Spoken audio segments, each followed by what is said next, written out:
Instead of looking for a rich guy to marry, how about becoming financially independent and capable? That now what you're looking for in the guy is not just material things like money, but values that he has and that can complement the kind of life that you want.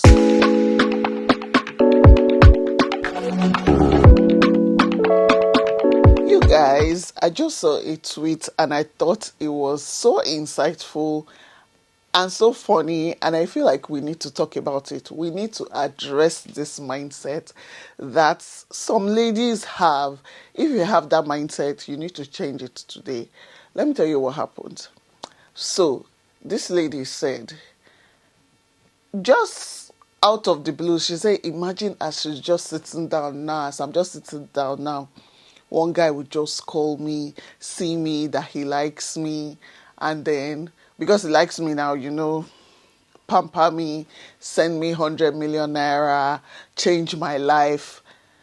And somebody responded, even in your imagination, you still needed somebody to give you that money. You still needed to depend on a guy to give you that money in your imagination. This is not real life. You say you dey imagine them.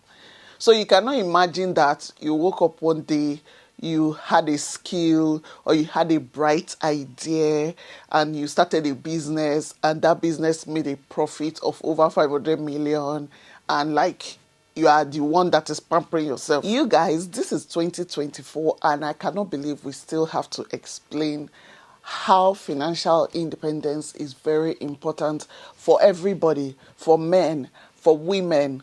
Do you get? It is important for everybody because you shouldn't really have to depend on somebody for like your bread and butter, especially because people can take advantage of you. There are so many reasons why like you should not depend on somebody for your every need.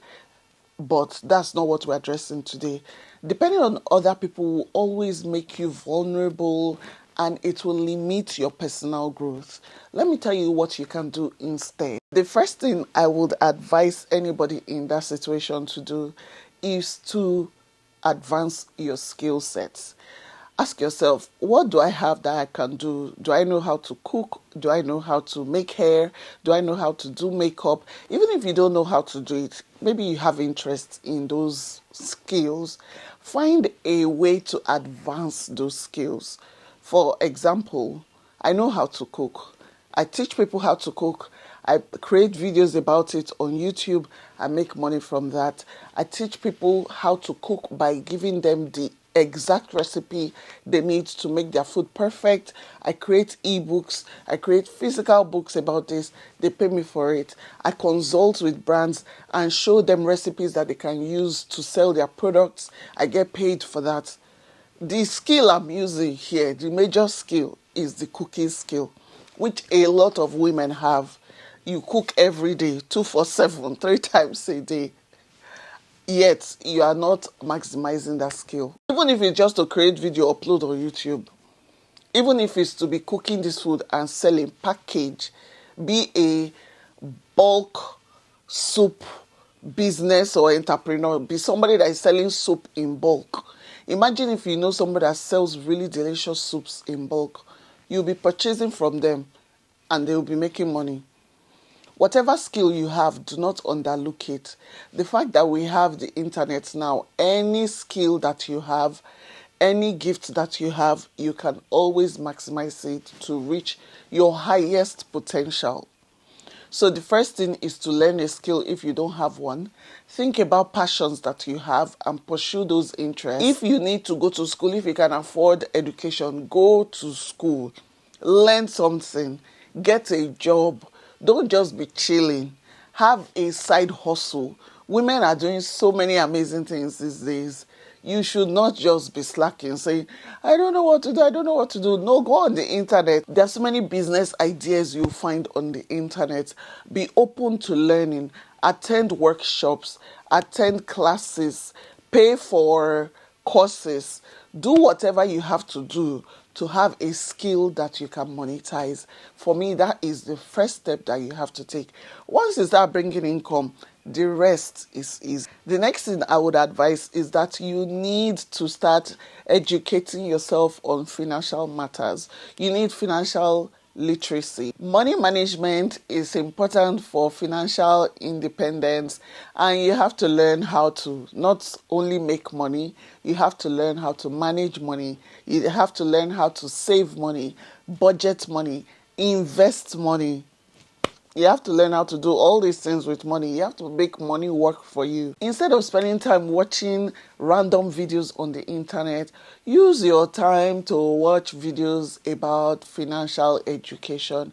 I've watched so many videos, you guys, and this is why I continue to make videos about this, about finances, about personal development. This is why I continue to make videos about that, because I can see how financial independence can change your life, can give you a better quality of life, can give you confidence, and can help you achieve dreams that you never thought were possible. When it comes to budgeting, learn how to track your income, how to track your expenses, and how to make it all work for you. When it comes to investing, go and learn about stocks, bonds, mutual funds, real estate. Learn the different ways of investing your money. You cannot be making 200k and be spending 190k every month. You have to find a way to live within your means. If it is possible to live like way below your means, please do that. You have to be able to differentiate between needs and wants. Needs, for example, your house rent, right? Needs, you need food. Wants, house rent also, but luxury housing. You don't need luxury housing, you need basic housing. Do you get what I mean? Needs are things that you need to survive, and wants are things that we just really want and like to have. A third thing I want to advise is you need to have emergency funds. I see a lot of women that work, they have income, but because they have mismanaged their money, they still find themselves in positions where they're asking other people for money. You should not be doing that. You need to have an emergency fund. There was a time I didn't have emergency fund. Like if breeze blow now, your nyash just open, it will just be outside. You don't want to live like that. And that was one particular year. I don't even know what happened, but I spent so much money that I ended up not having emergency savings. And I was like, what? No, you always have to have backup. You have to have vex money. You have to have emergency fund. You have to have savings. You have to have money that you keep aside for enjoyment. All these small pockets of money, you have to have it. Emergency fund is so important because it will save you on a rainy day. It will give you confidence. You won't be worried all the time. When I didn't have emergency funds, I was always worried, you guys. Like if your car should spoil on the road, you will panic. If anything happens to you, you'll panic and you'll be stranded. And nothing I hate more than being stranded and having to ask people for things that I know that ideally I should have. So start creating your emergency fund. If you're earning 100k in a month, to me, I will be saving 30k out of the 100k I'm earning. The way to build this emergency fund is to start small, build it little by little. It will accumulate over time and you'll be able to use it for unforeseen circumstances. Like I said earlier, if you don't have a career, you need to start one. If you don't have a skill, you need to learn one. If you have passions, you need to chase them. But if you have free time, like you already have a job, you need to explore having a side hustle. There was a time that blogging was my side hustle. I was working in the healthcare industry and content creation was my side hustle. And I just used to, create videos when I come back from work or before I go to work or on the weekends. And one day my side hustle became so big that it was 10 times bigger than my main job. And that was when I knew that we had to, quit. That was when I made that big decision. So side hustles can save you in the long run. It's always good to have like extra side of something that you can do. For me, I will always suggest something that has to do with social media because I know how social media can help you financially. There are so many opportunities globally. One other thing I would advise you to do is to check your network. Check the kind of friends that you have. Make sure they are not the kind of friends that are always depending on other people as well. Because you know how they say birds of the same feathers flock together. I remember meeting someone, you guys might know this person, and she told me, Sisi, I cannot have a friend that does not have 10 million naira in savings. When she said it that time, I was like, 10 million naira in savings. Where does somebody get 10 million naira? Why are you people so unrealistic? In my head, I'm like, that is so unrealistic. But you guys, after a while, I kind of understood what she said. It was very important. And she surrounded herself with a circle of people that were like-minded like her. When I see her clique, I'm always like, I now know why this clique is here. They had an event one time and everybody supported that event with 1 million naira each.